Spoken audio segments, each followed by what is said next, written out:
who in the room has Amazon Prime? Like, just raise your hands real quick. Everybody, right? So you paid extra to get your shit quicker, right? And that's it. So people pay extra to get their shit quicker. And the same thing goes with life insurance. So we are, as an agency, right at 50% of our term business is simplified issue or non-med. I don't know where you're at, Brian. Maybe you care to share that or not. I know you're a big non-med guy yourself, so I don't know. But is everybody else kind of, talking about non-med? I gotta do it more. I can tell you that right now. I gotta do that more. Yeah, and it's, when you start to think about how consumers research, they may say yes to you on the phone and give you the social, give you everything that they need, but then it comes down to time to do that exam and they miss it or whatever happens, they fall out. So the ratio there is like 20% of the sales you make are gonna fall out at the exam. So you're not even getting a chance to get that case in underwriting, right? Because that client just falls out of the process. But if you took them the non-med route and they made the choice to pay more money to get it done right now, you have a much higher placement ratio. So let me give you a quick case study to that point, Nick. So eFinancial up in Bellevue, they were purchased by Fidelity many years ago, and so my CEO was like, we don't know how to sell this product. We're term shop, this is what we've been doing. Now we have to sell this non-med, unique product because Fidelity's pushing us to do it.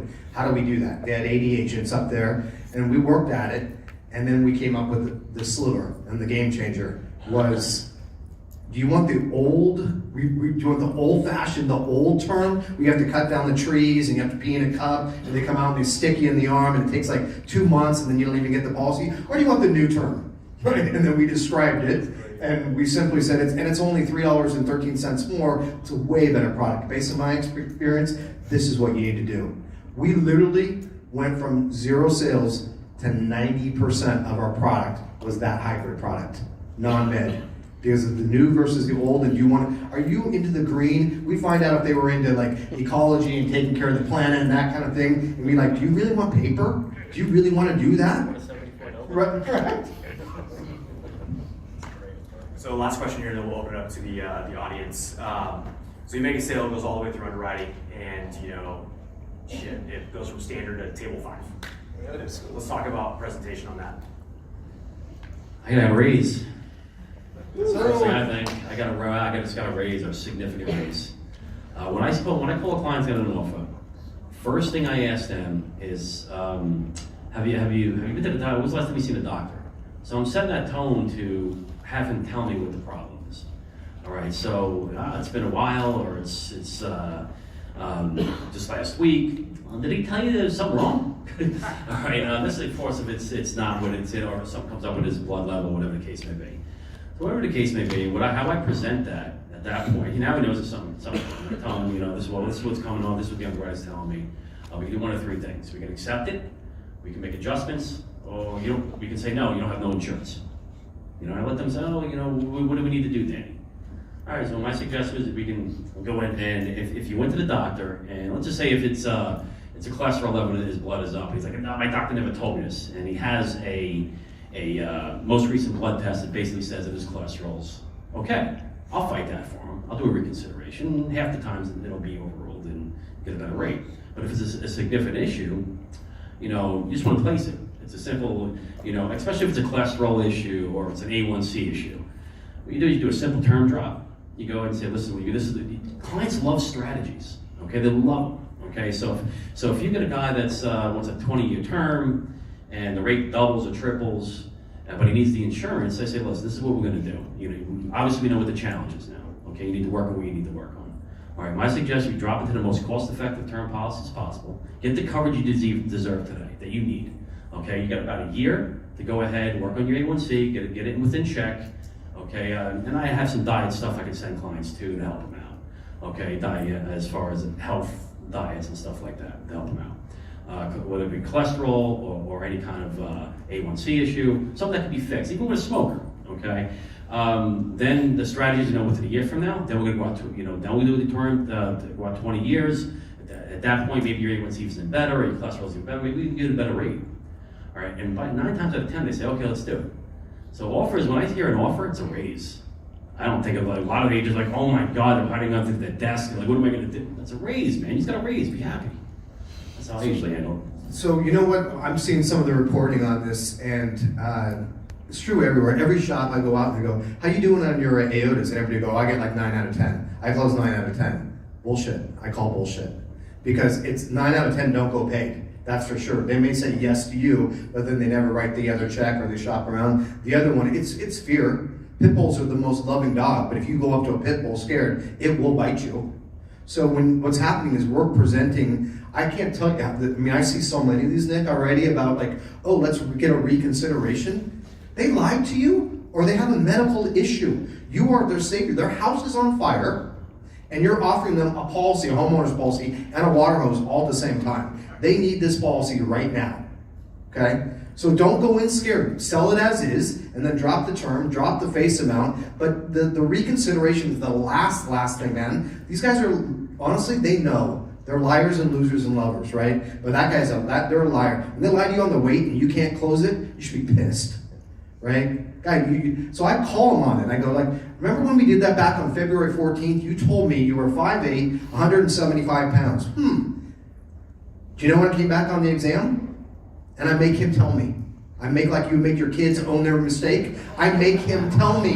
What did it come back on the exam? What did the nurse write down when you stepped on the scale and you looked down and saw that? Was it 5'6"? Does that sound familiar? And then the other one, guys, when you do this long enough, you can hear it in their voice when they're lying. And you can also hear when they're dissembling on their weight, like, yeah, kinda, right? I mean, that kind of thing. So call them on their shit, number one, right? And then number two, do not go in afraid.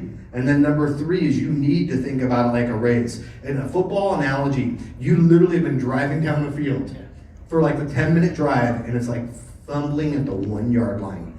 It takes one phone call, 7 minutes, close that deal, and you just got a 50% raise with one phone call.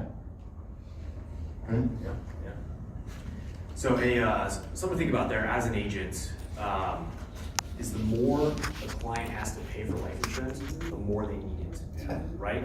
So a lot of agents don't understand that. Like, you just think it's a price thing, just clients are even gouged, whatever. The more they have to pay means the more they need it, the more likely they are to die. And if you can convey that in a way that makes sense to them, if you're at table 4, you're 200% higher mortality than standard, average America, right? That needs to be conveyed. And I love what Danny says. That's exactly how we do it as well. We love old and sick. Yep. Old and sick is what we built our business on. And it's a beautiful thing. I know the select ones of the world love the standard or betters, but at the end of the day, we love the bigger, older senior cases at the table. So I know I said that was the last question, but David, I want to open this up to you. How do you sell a case that was quoted level, comes back graded?